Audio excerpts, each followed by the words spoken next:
Hello friends, welcome to your YouTube channel English family 87। So ਆਪਣੀ ਅੱਜ ਦੀ ਇਸ video ਦੇ ਵਿੱਚ ਆਪਾਂ ਗੱਲ ਕਰਾਂਗੇ ਬਿਜ਼ਨਸ ਵੋਕੈਬਲਰੀ। ਆਪਾਂ ਨੂੰ BA ਸਮੈਸਟਰ 6th ਦੇ ਵਿੱਚ ਇਹ ਆਪਾਂ ਨੂੰ ਹੈਗੀ ਹੈ ਬਿਜ਼ਨਸ ਵੋਕੈਬਲਰੀ। ਲਗਭਗ ਆਪਾਂ ਨੂੰ 50 ਕੇਸ ਦੇ ਸ਼ਬਦ ਨੇ ਔਰ ਆਪਾਂ ਨੂੰ ਐਗਜ਼ਾਮਸ ਦੇ ਵਿੱਚ ਇਹ 15 ਨੰਬਰ ਦੀ ਸ਼ਾਇਦ ਆਏਗੀ, ਆਪਸ਼ਨਲ ਹੋਏਗੀ।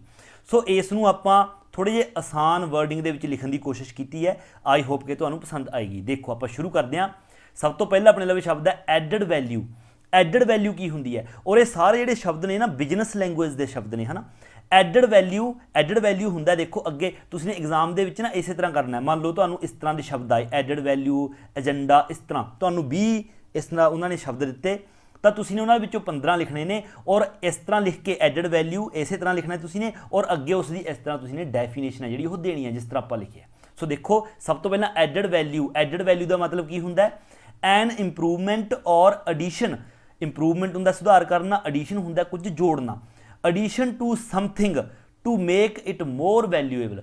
ਕਿਸੇ ਚੀਜ਼ ਨੂੰ ਜ਼ਿਆਦਾ ਵੈਲਿਊਏਬਲ ਬਣਾਉਣ ਦੇ ਲਈ ਉਸ ਦੇ ਵਿੱਚ ਕੁਝ ਇੰਪਰੂਵਮੈਂਟ ਕਰਨੀ ਜਾਂ ਫਿਰ ਕੁਝ ਉਸ ਦੇ ਵਿੱਚ ਹੋਰ ਚੀਜ਼ ਐਡ ਕਰਨੀ, ਜੋੜਨਾ, ਉਸ ਨੂੰ ਬੋਲਦੇ ਨੇ ਐਡਡ ਵੈਲਿਊ। ਅੱਗੇ ਹੈਗਾ ਏਜੰਡਾ। ਏਜੰਡਾ ਕੀ ਹੁੰਦਾ? ਮੋਟਿਵ। ਮੰਨ ਲਓ ਫਾਰ ਐਗਜ਼ਾਮਪਲ ਆਪਾਂ ਜਦੋਂ ਮੀਟਿੰਗ ਕਰਨ ਜਾਂਦੇ ਹਾਂ, ਆਪਾਂ ਮੀਟਿੰਗ ਦੇ ਵਿੱਚ ਕੀ ਮੁੱਦੇ ਨੇ ਜਿਹੜੇ ਉਹ ਜਿਨ੍ਹਾਂ ਦੇ ਉੱਪਰ ਡਿਸਕਸ ਕਰਨੀ ਹੈ ਉਸ ਨੂੰ ਬੋਲਦੇ ਨੇ ਏਜੰਡਾ, ਕਿ ਆਪਣਾ ਮੀਟਿੰਗ ਦਾ ਏਜੰਡਾ ਕੀ ਹੈ। ਦੇਖੋ ਇਹ ਤਾਂ ਸਿਰਫ ਉੱਪਰ ਮੀਨਿੰਗ ਲਿਖਿਆ ਹੈ, ਸਕੈਜੂਅਲ ਜਾਂ ਫਿਰ ਪਲਾਨ, ਨੀਚੇ ਇਹ ਹੈ ਮੇਨ, ਤੁਸੀਂ ਨੇ ਇਹ ਲਿਖਣਾ ਹੈ। ਅ ਲਿਸਟ ਆਫ ਮੈਟਰਸ ਹੁੰਦਾ ਮੁੱਦੇ। A list of matters to be discussed at a meeting, ਮਤਲਬ ਮੀਟਿੰਗ ਦੇ ਵਿੱਚ ਜਿਹੜੇ ਮੁੱਦੇ ਡਿਸਕਸ ਕਰਨੇ ਨੇ ਉਹਨਾਂ ਦੀ ਲਿਸਟ, ਉਸ ਨੂੰ ਬੋਲਦੇ ਨੇ ਏਜੰਡਾ। ਅੱਗੇ ਹੈਗੀ ਹੈ ਬੈਲੈਂਸ ਸ਼ੀਟ। ਬੈਲੈਂਸ ਸ਼ੀਟ ਕੀ ਹੁੰਦੀ ਹੈ? ਅ ਫਾਈਨੈਂਸ਼ੀਅਲ ਸਟੇਟਮੈਂਟ ਹੁੰਦੀ ਹੈ ਪੈਸੇ ਨੂੰ ਲੈ ਕੇ, ਕਿ ਕਿੰਨਾ ਪੈਸਾ ਖਰਚ ਹੋਇਆ, ਕਿੰਨਾ ਪੈਸਾ ਲੱਗਿਆ, ਕਿੰਨਾ ਪੈਸਾ ਬਚਿਆ, ਉਸ ਨੂੰ ਬੋਲਦੇ ਨੇ financial statement. A financial statement that shows, ਜਿਹੜੀ ਕਿ ਇਹ ਚੀਜ਼ ਆਪਾਂ ਨੂੰ ਸ਼ੋ ਕਰਦੀ ਹੈ the detail of a company's property.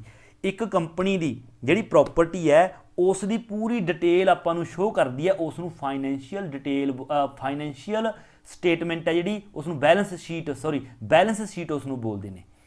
ਮਤਲਬ ਕਿ ਕੰਪਨੀ ਦੇ ਕਿੰਨੇ ਸ਼ੇਅਰ ਨੇ, ਕਿੰਨੀ ਕੰਪਨੀ ਦੀ ਪ੍ਰੋਪਰਟੀ ਹੈ, ਟੋਟਲ ਕਿੰਨੀ ਆਮਦਨ ਹੈ, ਉਹ ਸਾਰਾ ਕੁਝ ਆਪਾਂ ਨੂੰ ਸ਼ੋ ਹੁੰਦਾ ਇਸ ਦੇ ਵਿੱਚ। ਅੱਗੇ ਹੈਗਾ board of directors. Board of directors ਕਿਸ ਨੂੰ ਕਿਹਾ ਜਾਂਦਾ ਹੈ? ਦ ਗਰੁੱਪ ਆਫ ਪੀਪਲ, ਇੱਕ ਲੋਕਾਂ ਦੇ ਇੱਕ ਗਰੁੱਪ ਨੂੰ, ਇਲੈਕਟਡ ਬਾਏ ਅ ਕੰਪਨੀਜ਼ ਸ਼ੇਅਰ ਹੋਲਡਰਸ ਹੁੰਦੇ ਨੇ ਓਨਰ, ਕੰਪਨੀ ਦੇ ਮਾਲਕ। ਮਤਲਬ ਕਿ ਲੋਕਾਂ ਦਾ ਇੱਕ ਗਰੁੱਪ ਜਿਹੜਾ ਕਿ ਕੰਪਨੀ ਦੇ ਮਾਲਕਾਂ ਦੁਆਰਾ ਚੁਣਿਆ ਜਾਂਦਾ ਹੈ। ਇਲੈਕਟ ਹੁੰਦਾ ਚੁਣਨਾ। ਟੂ ਮੈਨੇਜ ਦ ਕੰਪਨੀ ਨੂੰ ਮੈਨੇਜ ਕਰਨ ਵਾਸਤੇ, ਸੰਭਾਲਣ ਵਾਸਤੇ। ਮਤਲਬ ਕਿ ਕੰਪਨੀ ਦੇ ਮਾਲਕ ਨੇ ਜਿਹੜੇ ਆਪਣੇ ਵੱਲੋਂ 5 ਬੰਦਿਆਂ ਦਾ, 10 ਬੰਦਿਆਂ ਦਾ, 15 ਬੰਦਿਆਂ ਦਾ ਇੱਕ ਗਰੁੱਪ ਹੈ ਜਿਹੜਾ ਉਹਨੂੰ ਚੁਣ ਲੈਂਦੇ ਨੇ, ਅੱਗੇ ਕੰਪਨੀ ਦਾ ਸਾਰਾ ਲੇਖਾ ਜੋਖਾ ਉਹ ਰੱਖਦੇ ਨੇ, ਉਸ ਨੂੰ ਬੋਰਡ ਆਫ ਡਾਇਰੈਕਟਰਸ ਬੋਲਦੇ ਨੇ। ਅੱਗੇ ਹੈਗਾ ਬ੍ਰਾਂਡ ਅਵੇਅਰਨੈਸ ਕੀ ਹੁੰਦਾ? ਦੇਖੋ ਬ੍ਰਾਂਡ ਦੇ ਬਾਰੇ ਆਪਾਂ ਨੂੰ ਪਤਾ ਹੀ ਹੈ, ਨਾਈਕੀ, ਗੁੱਚੀ, ਗੈਂਟ, ਹੈ ਨਾ, ਇਹ ਸਾਰੇ ਬ੍ਰਾਂਡ ਹੋ ਗਏ। ਦੇਖੋ ਅੱਗੇ knowledge of the name of a company and products it sells. ਮਤਲਬ ਕਿ ਕਿਸੇ ਕੰਪਨੀ ਦੇ ਨਾਮ ਦੀ ਨੌਲੇਜ ਹੋਣੀ ਅਤੇ ਕਿਹੜਾ ਪ੍ਰੋਡਕਟ ਉਹ ਵੇਚਦੀ ਹੈ ਉਸ ਬਾਰੇ ਵੀ ਨੌਲੇਜ ਹੋਣੀ, ਉਸ ਨੂੰ ਬ੍ਰਾਂਡ ਅਵੇਅਰਨੈਸ ਬੋਲਦੇ ਨੇ। ਅੱਗੇ ਹੈ ਬਜਟ। ਹੁਣ ਬਜਟ ਵੀ ਕੀ ਹੁੰਦਾ? ਸਰਕਾਰ ਆਪਣੀ ਬਜਟ ਪੇਸ਼ ਕਰਦੀ ਹੈ, ਕਿੰਨਾ ਪੈਸਾ ਲੱਗਿਆ, ਕਿੰਨਾ ਬਚਿਆ, ਕਿੰਨਾ ਬਾਕੀ, ਇਹ ਸਾਰਾ ਕੁਝ ਬਜਟ ਹੁੰਦਾ। ਫੰਡ ਮਤਲਬ ਕਿ ਜਾਂ ਫਿਰ ਅਕਾਊਂਟ ਡਿਟੇਲ ਹੋ ਗਈ। ਤਾਂ ਅੱਗੇ ਤੁਸੀਂ ਇਸ ਦੀ ਡੈਫੀਨੇਸ਼ਨ ਦਿਓਗੇ। It is the plan to show how much money a person or organisation will earn. ਮਤਲਬ ਕਿ ਇਟ ਇਜ਼ ਅ ਪਲਾਨ, ਇੱਕ ਪਲਾਨ ਹੁੰਦਾ ਟੂ ਸ਼ੋ, ਇਹ ਗੱਲ ਦਿਖਾਉਣ ਦੇ ਲਈ, ਇਹ ਸ਼ੋ ਕਰਨ ਦੇ ਲਈ ਕਿ how much money a person or organisation, ਕਿ ਕਿੰਨਾ ਪੈਸਾ ਕੋਈ ਇੱਕ ਬੰਦਾ, ਕੋਈ ਪਰਸਨ ਜਾਂ ਫਿਰ ਕੋਈ ਸੰਸਥਾ, ਆਰਗੇਨਾਈਜੇਸ਼ਨ ਵਿਲ ਅਰਨ, ਕਿੰਨਾ ਪੈਸਾ ਕਮਾਉਂਦੀ ਹੈ। And how much they will need, ਅਤੇ ਉਹਨਾਂ ਨੂੰ ਜ਼ਰੂਰਤ ਕਿੰਨੀ ਹੈ ਪੈਸਾ ਕਮਾਉਣ ਦੀ, ਔਰ ਬੀ ਏਬਲ ਟੂ ਸਪੈਂਡ, ਅਤੇ ਕਿੰਨਾ ਪੈਸਾ ਉਹ ਖਰਚਣ ਦੇ ਯੋਗ ਨੇ। ਤਾਂ ਇਸ ਸਾਰੇ ਕੰਮ ਨੂੰ ਬਜਟ ਹੈ ਜਿਹੜਾ ਉਹ ਕਿਹਾ ਜਾਂਦਾ ਹੈ। ਅੱਗੇ ਕੈਪੀਟਲ ਹੁੰਦੀ ਹੈ ਪੂੰਜੀ। ਦੇਖੋ ਮਨੀ, ਪ੍ਰੋਪਰਟੀ ਜਾਂ ਫਿਰ ਵੈਲਥ ਜਿਸ ਨੂੰ ਕਿਹਾ ਜਾਂਦਾ ਕੈਪੀਟਲ। ਹੁਣ ਕੈਪੀਟਲ ਨੂੰ ਬਿਜ਼ਨਸ ਲੈਂਗੁਏਜ ਦੇ ਵਿੱਚ ਕੀ ਕਿਹਾ ਜਾਂਦਾ ਹੈ, ਇਹ ਆਪਾਂ ਡੈਫੀਨੇਸ਼ਨ ਦੇ ਸਕਦੇ ਹਾਂ। Capital is the total amount of money. ਜਿਹੜਾ ਕੈਪੀਟਲ ਹੁੰਦਾ ਹੈ, ਕੈਪੀਟਲ ਬੋਲਦੇ ਨੇ ਟੋਟਲ ਅਮਾਊਂਟ ਆਫ ਮਨੀ ਨੂੰ, that a person or institute owns. ਮਤਲਬ ਕਿ ਕੋਈ ਕੰਪਨੀ ਹੈ ਜਾਂ ਫਿਰ ਕੋਈ ਪਰਸਨ ਹੈ, ਉਸ ਦੇ ਕੋਲ ਉਸ ਦੀ ਟੋਟਲ ਪ੍ਰੋਪਰਟੀ ਕਿੰਨੀ ਹੈ, ਉਸ ਨੂੰ ਕੈਪੀਟਲ ਬੋਲਦੇ ਨੇ। ਜਿਹੜੀ ਉਸ ਦੇ ਕੋਲ ਉਸ ਦੀ ਸਾਰੀ ਪੂੰਜੀ ਹੈ ਉਸ ਨੂੰ ਬੋਲਦੇ ਨੇ ਕੈਪੀਟਲ। ਅੱਗੇ ਹੈ ਕਲੋਜ਼ ਅ ਡੀਲ। ਕੀ ਹੁੰਦੀ ਹੈ? To make a successful business, ਮਤਲਬ ਕਿ ਇੱਕ ਸਕਸੈਸਫੁਲ ਬਿਜ਼ਨਸ ਹੈ ਜਿਹੜਾ ਉਸ ਨੂੰ ਬਣਾਉਣ ਦੇ ਲਈ, ਇੱਕ ਬਿਜ਼ਨਸ ਨੂੰ ਸਕਸੈਸਫੁਲ ਬਣਾਉਣ ਦੇ ਲਈ ਅਰੇਂਜਮੈਂਟ ਵਿਦ ਸਮਵਨ, ਕਿਸੇ ਦੂਸਰੇ ਬੰਦਿਆਂ ਦੇ ਨਾਲ ਅਰੇਂਜਮੈਂਟ ਕਰਨੀ ਕਿ ਬਿਜ਼ਨਸ ਨੂੰ ਸਕਸੈਸਫੁਲ ਕਿਸ ਤਰ੍ਹਾਂ ਬਣਾਇਆ ਜਾਂਦਾ ਹੈ, ਉਹ ਸਾਰਾ ਕੁਝ ਕਿਸੇ ਦੂਸਰੇ ਵਿਅਕਤੀ ਦੇ ਨਾਲ ਜਾਂ ਫਿਰ ਇੱਕ ਤੋਂ ਜ਼ਿਆਦਾ ਵਿਅਕਤੀਆਂ ਦੇ ਨਾਲ ਸਲਾਹ ਮਸ਼ਵਰਾ ਕਰਨਾ, ਅਰੇਂਜਮੈਂਟ ਕਰਨੀ, ਉਸ ਨੂੰ ਬੋਲਦੇ ਨੇ ਕਲੋਜ਼ ਅ ਡੀਲ। ਅੱਗੇ ਨੈਕਸਟ ਆਪਣੇ ਕੋਲ ਸ਼ਬਦ ਹੈ ਕੋਲੈਬੋਰੇਟ।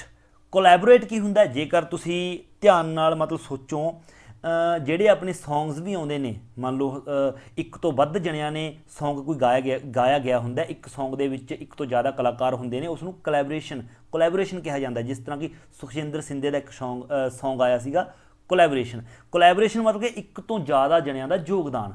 ਤਾਂ ਕੋਲੈਬੋਰੇਟ ਵੀ ਹੁੰਦਾ ਇੱਕ ਤੋਂ ਜ਼ਿਆਦਾ ਜਣਿਆਂ ਦਾ ਯੋਗਦਾਨ। ਦੇਖੋ ਕੋਆਪਰੇਟ ਜਾਂ ਫਿਰ ਵਰਕ ਜੁਆਇੰਟਲੀ, ਇੱਕ ਤੋਂ ਜ਼ਿਆਦਾ ਜਣੇ ਜਦੋਂ ਜੁਆਇੰਟ ਹੋ ਕੇ ਵਰਕ ਕਰਦੇ ਨੇ ਉਸ ਨੂੰ ਬੋਲਦੇ ਨੇ ਕੋਲੈਬੋਰੇਟ। ਤਾਂ ਇਸ ਦੀ ਆਪਾਂ ਡੈਫੀਨੇਸ਼ਨ ਦੇ ਸਕਦੇ ਹਾਂ, ਦ ਪ੍ਰੋਸੈਸ ਆਫ ਵਰਕਿੰਗ, ਕਿਉਂਕਿ ਆਪਾਂ ਬਿਜ਼ਨਸ ਨਾਲ ਰਿਲੇਟਡ, ਕੰਮ ਦੇ ਨਾਲ ਰਿਲੇਟਡ ਗੱਲ ਕਰ ਰਹੇ ਹਾਂ।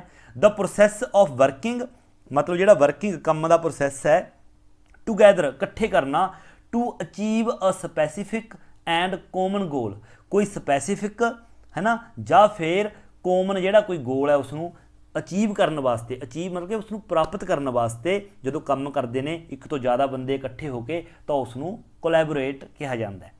ਅੱਗੇ ਹੈ 10th ਕੰਪੀਟੀਟਰ ਦਾ ਆਪਾਂ ਨੂੰ ਬਿਲਕੁਲ ਦੇਖੋ ਨਾਮ ਤੋਂ ਪਤਾ ਚੱਲਦਾ ਹੈ। ਕੰਪੀਟੀਟਰ ਮਤਲਬ ਕਿ ਜਿਹੜਾ ਬੰਦਾ ਕਿਸੇ ਨਾਲ ਕੋਈ ਮੁਕਾਬਲਾ ਕਰਨ ਵਾਲਾ ਹੋਵੇ ਉਸ ਨੂੰ ਕੰਪੀਟੀਟਰ ਕਿਹਾ ਜਾਂਦਾ ਹੈ ਨਾ, ਵਿਰੋਧੀ ਹੋਵੇ ਆਪਣਾ, ਪ੍ਰਤੀਬੰਧੀ ਜਿਸ ਨੂੰ ਕਹਿ ਸਕਦੇ ਹਾਂ। ਦੇਖੋ ਅ ਪਰਸਨ, ਇੱਕ ਪਰਸਨ ਜਾਂ ਫਿਰ ਕੋਈ ਟੀਮ ਹੋ ਸਕਦਾ ਹੈ, ਔਰ ਅ ਕੰਪਨੀ ਜਾਂ ਕੋਈ ਕੰਪਨੀ ਵੀ ਹੋ ਸਕਦੀ ਹੈ, ਦੈਟ ਇਜ਼ ਕੰਪੀਟਿੰਗ ਅਦਰਸ, ਜਿਹੜੀ ਕਿ ਦੂਸਰਿਆਂ ਨੂੰ ਕੰਪੀਟ ਕਰ ਰਹੀ ਹੈ, ਮਤਲਬ ਕਿ ਦੂਸਰਿਆਂ ਨੂੰ ਪਛਾੜਨ ਦੀ ਕੋਸ਼ਿਸ਼ ਕਰ ਰਹੀ ਹੈ, ਉਸ ਨੂੰ ਕੰਪੀਟੀਟਰ ਬੋਲਿਆ ਜਾਂਦਾ ਹੈ। ਅੱਗੇ ਹੈ ਕਾਨਫਰੰਸ ਕਾਲ। ਦੇਖੋ ਕਾਨਫਰੰਸ ਕਾਲ ਤਾਂ ਆਪਾਂ ਮੋਬਾਈਲ ਸਾਰੇ ਯੂਜ਼ ਕਰਦੇ ਹਾਂ, ਵੈਸੇ ਆਪਾਂ ਨੂੰ ਪਤਾ ਹੈ, ਹਿੰਟ ਆਪਾਂ ਨੂੰ ਮਿਲ ਗਿਆ ਕਿ ਇੱਕ ਤੋਂ ਜ਼ਿਆਦਾ ਜਣੇ ਇੱਕ ਤੋਂ ਵੱਧ ਜਦੋਂ ਕੋਈ ਗੱਲ ਕਰਦੇ ਨੇ ਤਾਂ ਉਸ ਨੂੰ ਕਾਨਫਰੰਸ ਕਾਲ ਹੈ ਜਿਹੜਾ ਉਹ ਕਿਹਾ ਜਾਂਦਾ ਹੈ। ਦੇਖੋ ਐਨ ਇਵੈਂਟ, ਅਜਿਹੀ ਘਟਨਾ, sometimes it continues for a few days, ਕਈ ਵਾਰ ਇਹ ਕਈ ਦਿਨਾਂ ਤੱਕ ਵੀ ਚੱਲ ਸਕਦੀ ਹੈ। ਇਨ ਵਿੱਚ, ਜਿਸ ਦੇ ਵਿੱਚ ਅ ਗਰੁੱਪ ਆਫ ਗੈਦਰਸ, ਜਿਸ ਦੇ ਵਿੱਚ ਕਈ ਗਰੁੱਪ ਇਕੱਠੇ ਹੁੰਦੇ ਨੇ, to discuss a particular topic, ਕਿਸੇ ਖਾਸ ਟੌਪਿਕ ਦੇ ਉੱਪਰ ਡਿਸਕਸ ਕਰਨ ਦੇ ਲਈ, ਤਾਂ ਉਸ ਨੂੰ ਕਾਨਫਰੰਸ ਕਾਲ ਬੋਲਦੇ ਨੇ, ਇੱਕ ਤੋਂ ਜ਼ਿਆਦਾ ਜਣੇ। ਅੱਗੇ ਹੈ ਕੰਸਲਟੈਂਟ। ਦੇਖੋ ਕੰਸਲਟੈਂਟ ਇੱਕ ਨਾਉਨ ਹੋ ਗਿਆ, ਇਸ ਨੂੰ ਬੋਲਦੇ ਨੇ ਐਡਵਾਈਜ਼ਰ ਸਲਾਹ ਦੇਣ ਵਾਲਾ।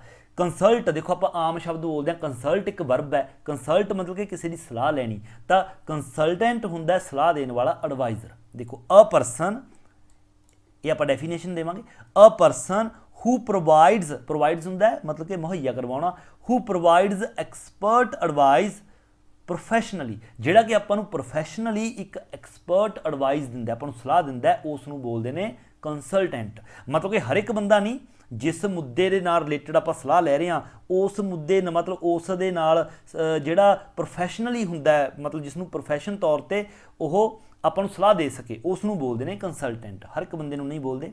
ਅੱਗੇ ਕਾਪੀਰਾਈਟ। ਹੁਣ ਕਾਪੀਰਾਈਟ ਦੇ ਬਾਰੇ ਜਿਹੜੇ ਯੂਟਿਊਬਰਸ ਨੇ ਉਹ ਤਾਂ ਬਹੁਤ ਚੰਗੀ ਤਰ੍ਹਾਂ ਜਾਣਦੇ ਹੋਣੇ।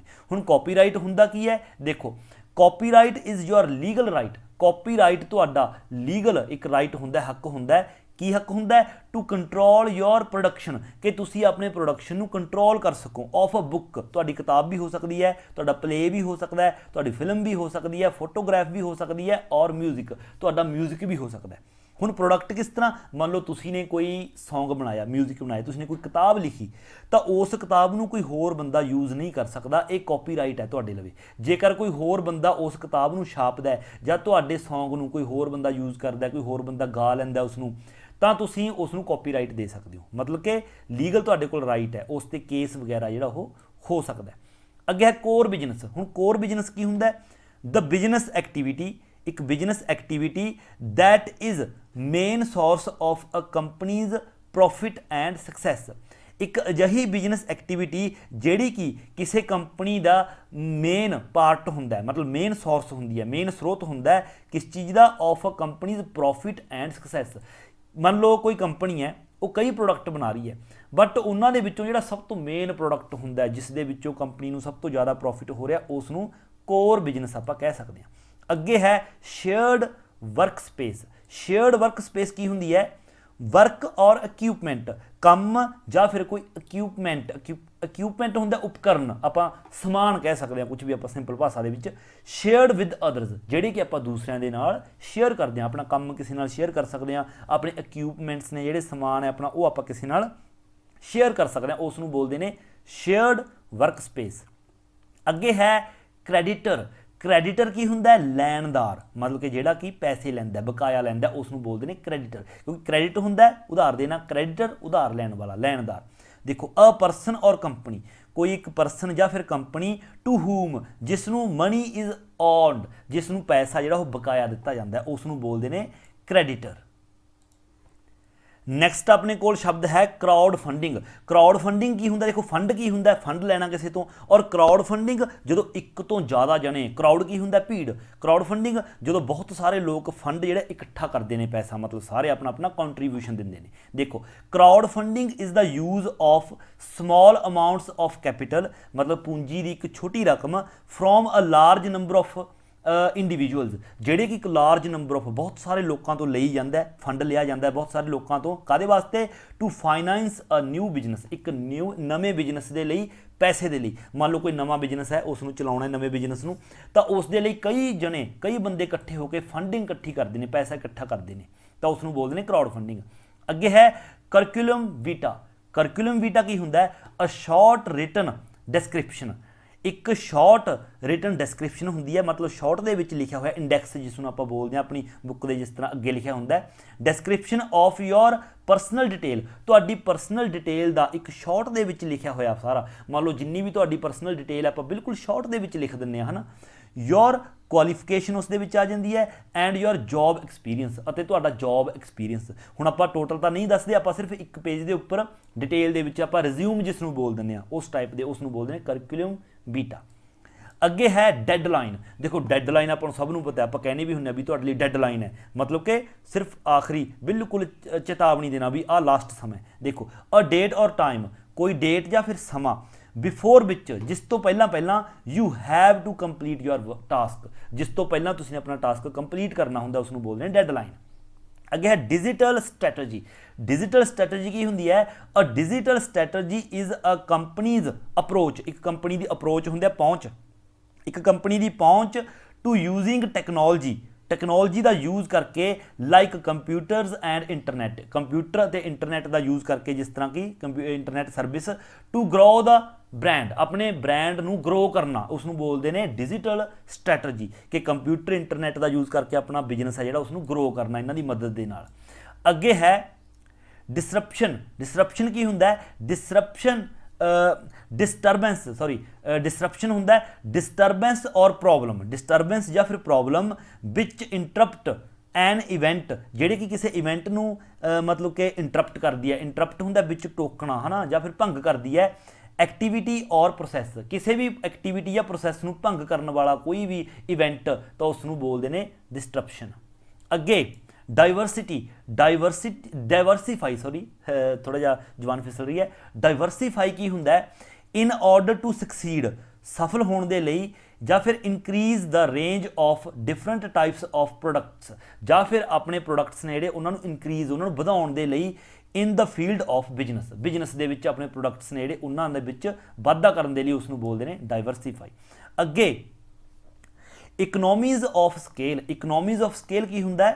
the advantage that can sometimes result from increasing the size of a business, ਮਤਲਬ ਕਿ ਇੱਕ ਐਡਵਾਂਟੇਜ ਤੁਹਾਡੇ ਲਈ, ਐਡਵਾਂਟੇਜ ਹੁੰਦਾ ਲਾਭ, ਤੁਹਾਡੇ ਲਈ ਇੱਕ ਲਾਭ ਹੈ, that can sometimes result, ਜਿਹੜਾ ਕਿ ਤੁਹਾਨੂੰ ਮਿਲ ਸਕਦਾ ਹੈ, from increasing the size of a business, ਇੱਕ ਬਿਜ਼ਨਸ ਦਾ ਸਾਈਜ਼ ਇਨਕਰੀਜ਼ ਕਰਕੇ, ਮਤਲਬ ਬਿਜ਼ਨਸ ਨੂੰ ਵਧਾ ਕੇ ਮਿਲ ਸਕਦਾ ਹੈ, ਉਸ ਨੂੰ ਇਕਨੋਮੀਜ਼ ਆਫ ਸਕੇਲ ਬੋਲਿਆ ਜਾਂਦਾ ਹੈ। ਅੱਗੇ ਅਮਰਜਿੰਗ ਮਾਰਕੀਟ।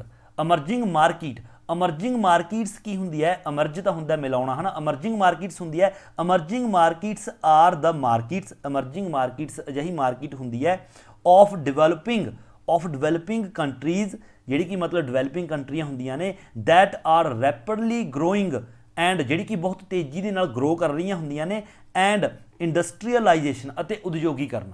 ਸਮਝ ਗਏ? ਮਤਲਬ ਕਿ ਅਮਰਜਿੰਗ ਮਾਰਕੀਟਸ ਉਸ ਨੂੰ ਬੋਲਿਆ ਜਾਂਦਾ ਹੈ ਵੀ ਜਿਹੜੇ ਡਿਵੈਲਪਿੰਗ ਕੰਟਰੀਜ਼ ਹੁੰਦੀਆਂ ਨੇ ਜਿਹੜੀਆਂ ਡਿਵੈਲਪ ਹੋ ਰਹੀਆਂ ਨੇ ਹਜੇ, ਦੈਟ ਆਰ ਰੈਪਿਡਲੀ ਗਰੋ, ਜਿਹੜੀ ਗਰੋਇੰਗ ਕਰ ਰਹੀਆਂ ਨੇ ਰੈਪਿਡਲੀ ਬਹੁਤ ਤੇਜ਼ੀ ਦੇ ਨਾਲ, ਐਂਡ ਇੰਡਸਟਰੀਅਲਾਈਜੇਸ਼ਨ ਅਤੇ ਉਦਯੋਗੀਕਰਨ ਦੇ ਵਿੱਚ ਵੀ ਗਰੋ ਕਰ ਰਹੀਆਂ ਨੇ, ਉਸ ਨੂੰ ਐਮਰਜਿੰਗ ਮਾਰਕੀਟ ਬੋਲਿਆ ਜਾਂਦਾ ਹੈ।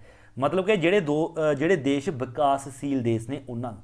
ਸੋ ਇਹ ਸੀਗੇ ਆਪਣੇ 24 ਜਿਹੜੇ ਆਪਣੇ ਸ਼ਬਦ ਨੇ ਬਿਜ਼ਨਸ ਵੋਕੈਬਲਰੀ। ਇਸ ਤੋਂ ਅਗਲੀ ਵੀਡੀਓ ਦੇ ਵਿੱਚ ਇਸ ਤੋਂ ਅਗਲੇ ਜਿਹੜੇ ਆਪਣੇ ਰਹਿ ਗਏ ਆਪਾਂ ਉਹ ਪੇਸ਼ ਕਰਾਂਗੇ। ਆਈ ਹੋਪ ਕਿ ਤੁਹਾਨੂੰ ਬਿਲਕੁਲ ਆਸਾਨ ਲੈਂਗੁਏਜ ਲੱਗੀ ਹੋਵੇਗੀ। ਜੇਕਰ ਵੀਡੀਓ ਚੰਗੀ ਲੱਗੀ ਹੈ ਤਾਂ ਵੀਡੀਓ ਨੂੰ ਲਾਈਕ ਸ਼ੇਅਰ ਤੇ ਕਮੈਂਟ ਕਰੋ।